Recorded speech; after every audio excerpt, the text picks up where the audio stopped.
my lovelies, and thank you for stopping by the circle today. Normally I would be doing a book review, but I kind of already talked about all the books that I've already read, and I really haven't read anything new yet. So I've decided to go over my all-time favorite writing help books, references, whatever you want to call them. So let's go.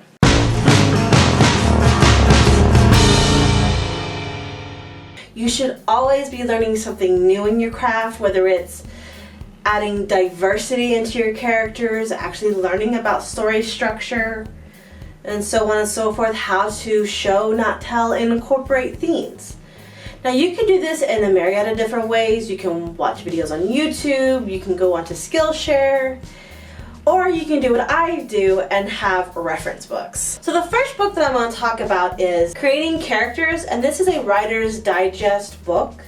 Now I highly recommend this one because it goes over everything. It goes over creating your characters, you know, with their flaws and how to make them actually real, how to develop things like a story arc for your characters, and then how to apply that actually to your story that you're trying to tell. It goes into supporting characters, love interest, getting your readers to like your characters, how to write a likable, unlikable character, and it literally is just everything that you could ever need to know about making rich, complex, engaging characters that your readers will want to read about. Now you don't have to follow anything that they say to a T, but it's always good to kind of have somewhat of an idea of what you're doing beyond like a character sheet. So highly recommend getting it. You don't have to buy it because you should be able to find most of these through your local libraries, and if your local library is not open, you can download ebooks from your local library, so look into that. The next book that I'm going to talk about is Save the Cat Writes a Novel. Now I really have to stop for a moment and give a huge shout out to Megan Tennant for introducing me to this book. I have been a fan of her channel for several years. You know, when she did like a whole video on things like the hero's journey, the plot embryo, and the Save the Cat thing, I ate them up. I got Save the Cat and I read it, and my life will never be the same again. Again, this is not a perfect method for story structure, but it does give you a very good foundation to understand how to apply it to yours. And what makes this book even better is that it provides examples from literary pieces so that you can see actually how they work. Like Harry Potter, Girl with a Dragon Tattoo, Ready Player One, all of them classics, you know, the moderns. I gotta go read this book. It will change your life. It really will. It breaks it down beyond the simple 3-act method, which is what I was using for like the longest time. And honestly, like I feel that now my stories are more interesting because I know a little bit more about story structure now. The next 3 books that I'm going to talk about are reference books largely. They were also put out by Reader's Digest, and these ones, if you don't get any other books from this list, you need these 3, I promise you. The first 2 go hand in hand, and they are positive and negative personality traits. Now, hold on. Hear me out. It has a list of every type of positive or negative trait that your character can and cannot have. And if your main character does not have negative traits, then they are not a well-rounded character. Same can be said about your villain. Compelling villains have positive traits as well as negative traits. So here's an example of what you could see inside of this thesaurus. And I'm going to read a little bit for you. So this one is on being decisive. The definition: having the ability to make quick, efficient decisions, lacking hesitation. Categories that it would fall under: achievements, as in meaning if you are decisive, then you have a lot of achievements. Similar attributes: resolution. Possible causes for this positive trait: bearing responsibility at an early age, having control issues, and the desire to lead. And then it goes into a long list that I'm not going to read here about associated behaviors. So these are ways to show that your character has this trait rather than just saying, Jill was very decisive. You could say, you could always trust Jill to get something done. She maintained her timelines and blah, blah, blah, blah, blah. I lost my train of thought, but you get what I'm saying there. Then you have things like associated thoughts, as in like what your character could be thinking while they're dealing with this. Associated emotions, so that's like confidence, determination, impatience, irritation, scorn. So here we have a mixture of positive and negative emotions with a positive trait. Then he goes into things like positive aspects, negative aspects, and so on and so forth. So you can see how if you say that your character is decisive, it gives you a shit ton of tools as to how to show that, what that means for your character, what are some good things and bad things about that could be, you could throw into the mix. Because sometimes a positive trait, if handled wrongly, can actually be a negative trait. And then we're going to go talk about the negative one, the negative trait thesaurus. This one I love so much because, yeah, I live in the world of negative traits. So here's what this classification of a negative trait, and again, I'm going to read some stuff from it for you. So forgetful. Being forgetful is a negative trait. Not likely to remember. Absent-minded or preoccupied. Possible causes, disorganization, being overwhelmed or overcommitted, substance abuse, traumatic circumstances, being a free spirit rather than a planner, associated emotions, anxiety, confusion, frustration, uncertainty, and so on and so forth. And they do provide examples from film, and this one is Dory. But then for the negative trait, they provide you with a way for your character to overcome that trait. Oh my god, it's like it helps you with your writing.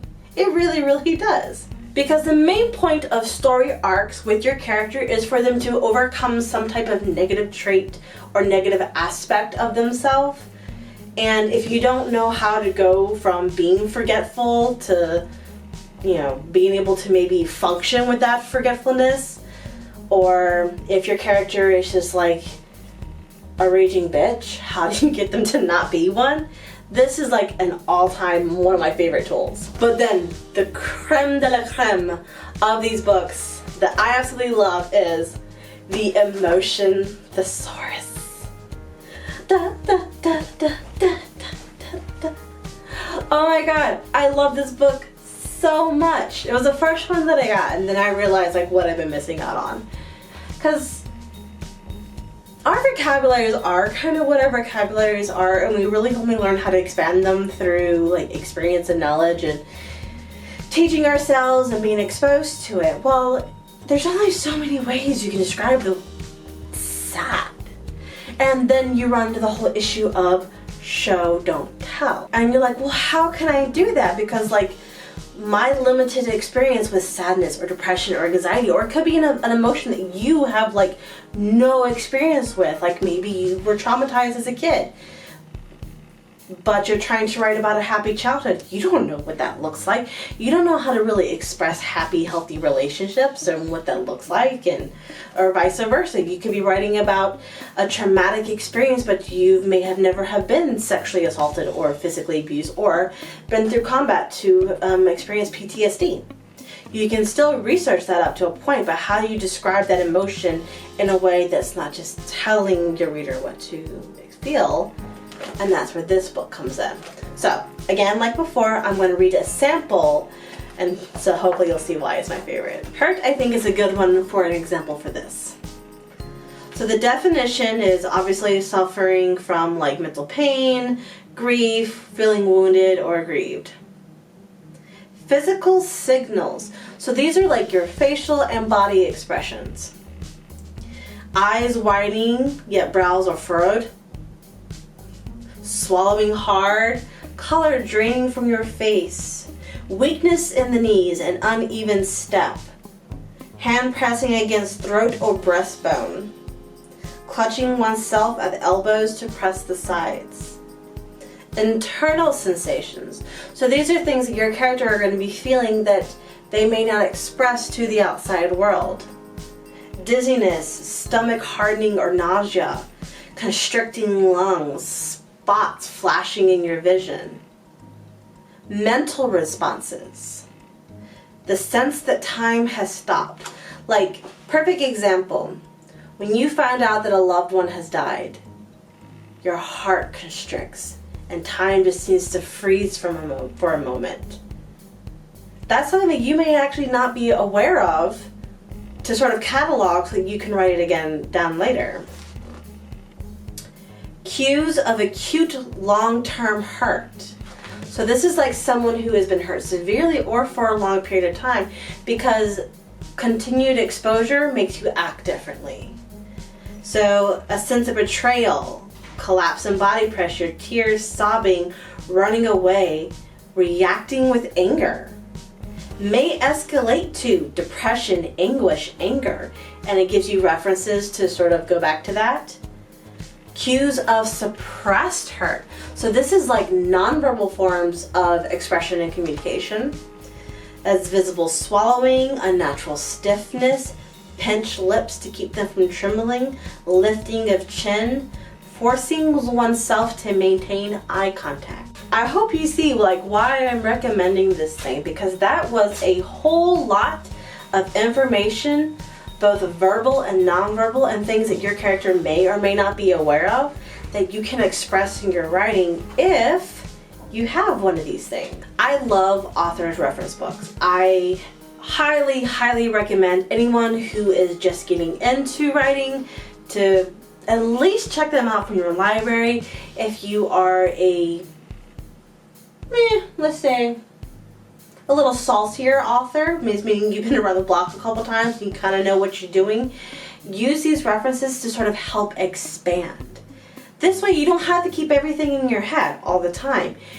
When I'm developing characters or when I'm trying to write a particularly difficult scene of something that I've never had to deal with, those references, especially like the emotional one and the negative trait and the traits ones, sit right there next to me so that I can pull from them as needed. Because while I do like to let my writing happen organically, you know, sometimes I want to forcibly make my character suffer.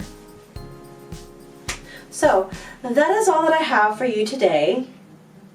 Be sure to like and subscribe, and even hit that little bell over there to get notified the moment I make a new video. I will provide links for all these books down below so that you can either choose or not to get them for yourself. And if you have any reference books, that you've read that you absolutely love and want to recommend them, drop a link down below. Let me know. I'll check it out. I'm bored. I'm in quarantine. What the hell am I supposed to do with my time? However, before you dilly-dally on and scatter on out, don't forget to swing by wherever it is that you get books, Amazon, the Book Depository, etc., to buy my newest book, The Serpent's Coils. It is out now, and I'm so proud of my little book baby. Ah, so sexy. I just love y'all. So proud of y'all. Bye.